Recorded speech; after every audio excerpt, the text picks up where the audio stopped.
महाराष्ट्र के भीतर प्रज्ञा जी एक सीट है बारामती। बारामती का इतिहास ये है कि 6 बार वहां से शरद पवार जीते हैं, 3 बार उनकी बेटी सुप्रिया सुले वहां से चुनाव जीती हैं और एक बार खुद अजीत पवार वहां से चुनाव जीते हैं बारामती सीट के ऊपर। और अब की बार ये कह रहे हैं अजीत पवार कि हम अपनी पत्नी को यानी सुनेत्रा पवार को वहां से टिकट देंगे और चुनाव लड़ाना चाहते हैं। अब इस पर महाराष्ट्र के मुख्यमंत्री शिंदे साहब के लोग अड़ गए हैं। प्रज्ञा जी कसम खा रहे हैं, कसम खाकर कह रहे हैं कि हम इस सीट के ऊपर से चुनाव लड़ेंगे।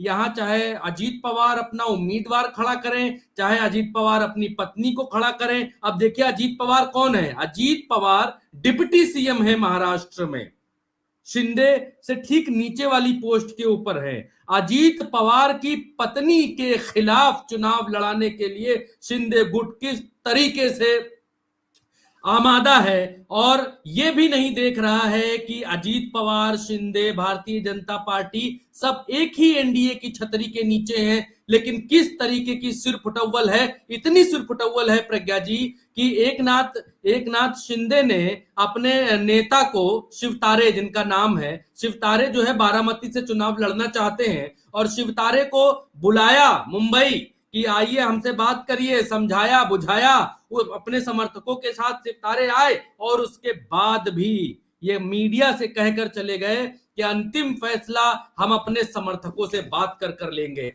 तो ना शिवसेना के शिंदे की बात शिवसेना के कार्यकर्ता मान रहे हैं, ना अजीत पवार के कार्यकर्ता मान रहे हैं, क्योंकि एक और सीट है महाराष्ट्र के भीतर सतारा के ऊपर भारतीय जनता पार्टी के नेता आपस में सिर फुटव्वल कर रहे हैं कि इस सीट के ऊपर हम चुनाव लड़ेंगे और हमारे लोग इस सीट के ऊपर चुनाव लड़ेंगे, और दूसरा गुट ये कह रहा है कि हमारे लोग इसके ऊपर चुनाव लड़ेंगे। क्योंकि यहां से और एक और सीट है प्रज्ञा जी, माणा में क्या है कि वहां मोहिते पाटिल करके हैं एक, उनका परिवार उस सीट के ऊपर जो है बहुत प्रभाव रखता है और उस सीट के ऊपर अब कहा जा रहा है कि उनको टिकट नहीं मिलेगा। भारतीय जनता पार्टी उनका टिकट वहां से काट रही है। रणजीत सिंह नाइक निबालकर हैं, उनको वहां से मैदान में उतारने का फैसला बीजेपी ने लिया है। इसके खिलाफ मोहिते पाटिल और उनके समर्थक भारतीय जनता पार्टी में ही देखिए आपस में किस तरीके से गदर मची हुई है महाराष्ट्र के भीतर। मैं एक सीट का उदाहरण आपको बताता हुआ चल रहा हूं प्रज्ञा जी। महाराष्ट्र के भीतर अब जो सबसे विकट स्थिति बनी, वो विकट स्थिति बन चुकी है अजीत पवार जहां से अपनी पत्नी को लड़ाना चाहते हैं। बारामती, पुणे जिले में ये सीट आती है महाराष्ट्र में, और बारामती के ऊपर शिंदे गुट कसम खाकर बैठा है, लिटरली कसम खाकर कि लड़ेंगे तो यहीं से लड़ेंगे और जीतेंगे तो यहीं से जीतेंगे। अब देखिए लड़ना किसको चाहिए था? सुप्रिया सुले को लड़ना चाहिए था, यहां से अजीत पवार और सुप्रिया सुले को लड़ना चाहिए था। अपोजिट ग्रुप ये है। लड़ कौन रहा है? डिप्टी सीएम और सीएम के समर्थक आपस में महाराष्ट्र के भीतर लड़ रहे हैं। आपने जो बात कही और जो लगाया है कि अपनों से हारे हैं मोदी, तो सच में आज की तारीख में नरेंद्र मोदी अपनों से ही हारे हुए दिखाई देते हैं। बिहार से थोड़ा सा बगल, महाराष्ट्र से थोड़ा सा बगल में आप आइए तो आप देखिए कि महाराष्ट्र के भीतर सिर्फ फुटव्वल के बाद बिहार में भी स्थिति रुकी नहीं है। बिहार में सीट बंटवारा हो चुका है और सीट बंटवारा हो जाने के बावजूद प्रधानमंत्री मोदी की अपनी मंत्रियों की कैबिनेट का मंत्री पशुपति पारस इस्तीफा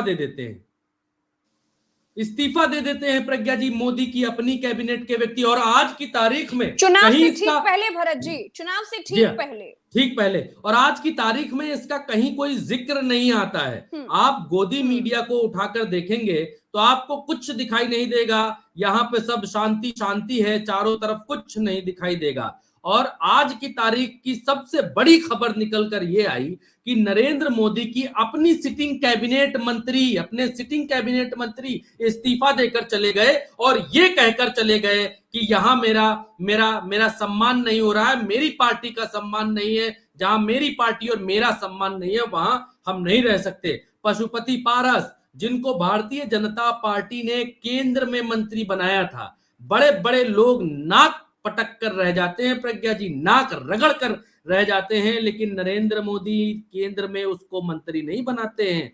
अब पशुपति पारस दिल्ली में नरेंद्र मोदी की कैबिनेट में मंत्री थे और फिर भी प्रज्ञा जी उनके साथ धोखा हुआ। बिहार के भीतर एनडीए के अंदर उनके साथ धोखा हुआ। क्या हुआ वो भी मैं आपको बताता हूं। भारतीय जनता पार्टी को बिहार में बनना था बड़ा भाई, महाराष्ट्र में भी भारतीय जनता पार्टी को बनना था बड़ा भाई। महाराष्ट्र में बड़ा भाई बनने के लिए भारतीय जनता पार्टी ने शिवसेना को छिन्न भिन्न तहस नहस कर दिया।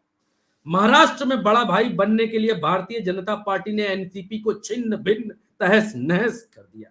एक एक पार्टी के दो दो उम्मीदवार हो गए, दो दो लोग खड़े हो गए, चाचा अलग, भतीजा अलग, शिंदे अलग और उद्धव अलग, अलग अलग। बिहार वहां बन गए बड़े भाई, लेकिन वहां है अभी हैसियत में छोटे भाई, डिप्टी सीएम है, लेकिन अब लोकसभा चुनाव में बड़े भाई वहां बन जाएंगे। अब बिहार में जब आइए तो बिहार में भी आप देखिए 2 दशक के बाद भारतीय जनता पार्टी बड़ा भाई बनने में कामयाब हो पाई है।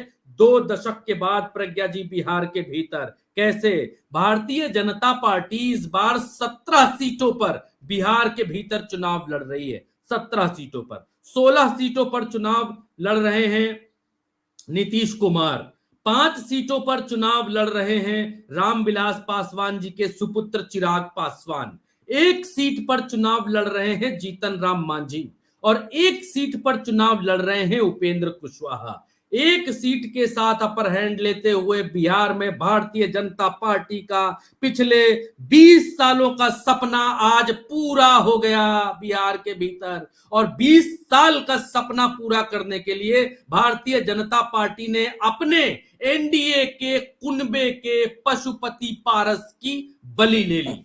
लेकिन भरत जी एक बात कही जा रही है कि बीजेपी के पास 2 ऑप्शन थे, चिराग पासवान और पशुपति पारस। चिराग पासवान के पास जनाधार है, लेकिन पशुपति पारस के पास सांसद है, तो बीजेपी का कोई खास नुकसान नहीं होगा, ये बात कही जा रही है। तो इसका एनालिसिस कैसे करेंगे? जी देखिए प्रज्ञा जी, मसला ये है कि रामविलास पासवान जी रामविलास पासवान की जो राजनीतिक विरासत है, अब तक भारतीय जनता पार्टी ये समझती थी कि उस राजनीतिक विरासत के असली मालिक पारस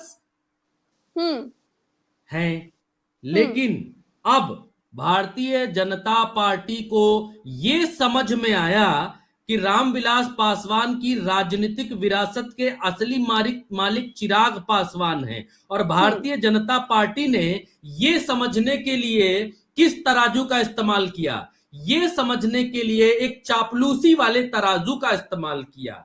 ये देखा कि पशुपति पारस में और चिराग पासवान में, इन दोनों में कौन ज्यादा अच्छी तरीके से बटरिंग कर लेता है, कौन ज्यादा अच्छी तरीके से भक्त बन लेता है, कौन ज्यादा अच्छी तरीके से अपने आप को भक्तों में महाभक्त महाबली हनुमान साबित कर सकता है। तो यहां पर पशुपति पारस के मुकाबले उनके जो भतीजे हैं, रामविलास पासवान के जो बेटे जी हैं चिराग पासवान, उन्होंने ये कंपटीशन 100 ऑफ दी 100 मार्क से उत्तीर्ण कर लिया।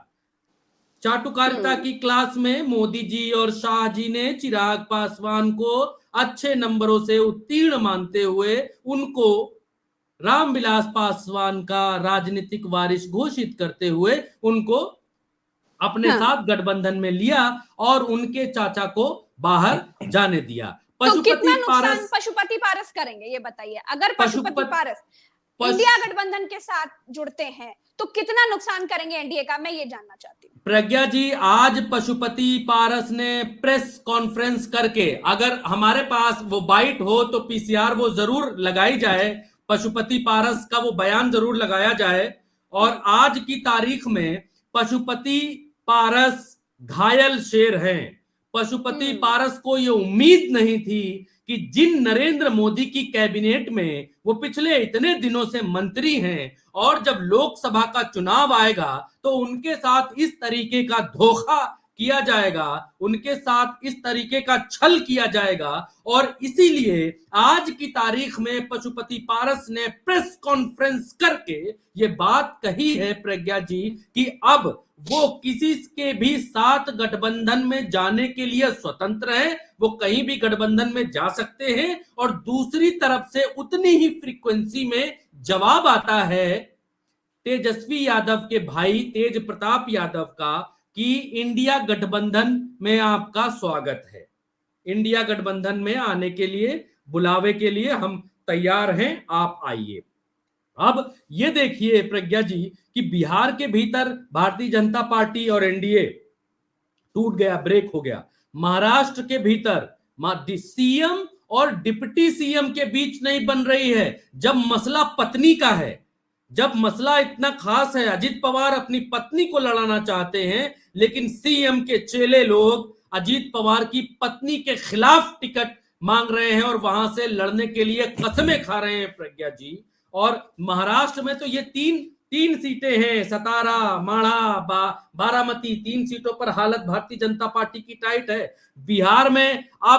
बिहार में पशुपति पारस कुछ नहीं करेंगे तो भारतीय जनता पार्टी को नुकसान तो पहुंचाएंगे। और ये कहा जा रहा है कि कम से कम 17 से 20 सीटों के बीच बिहार में भारतीय जनता पार्टी की और एनडीए की सीटें खिसकती हुई दिखाई दे रही हैं। अब मैं बिहार से थोड़ा सा सटे हुए ये 3 बड़े राज्य हैं जिनकी मैं बात कर रहा हूं। चाहे महाराष्ट्र ले लीजिए 48 सीट, बिहार ले लीजिए 40 सीट और उत्तर प्रदेश लीजिए जस्ट डबल 80 सीट। अब उत्तर प्रदेश में जब आप आएंगे तो आप देखेंगे कि उत्तर प्रदेश के भीतर आज की तारीख में वरुण गांधी का टिकट कटता हुआ दिखाई दे रहा है। आज की तारीख में ब्रजभूषण शरण सिंह का टिकट कटता हुआ दिखाई दे रहा है।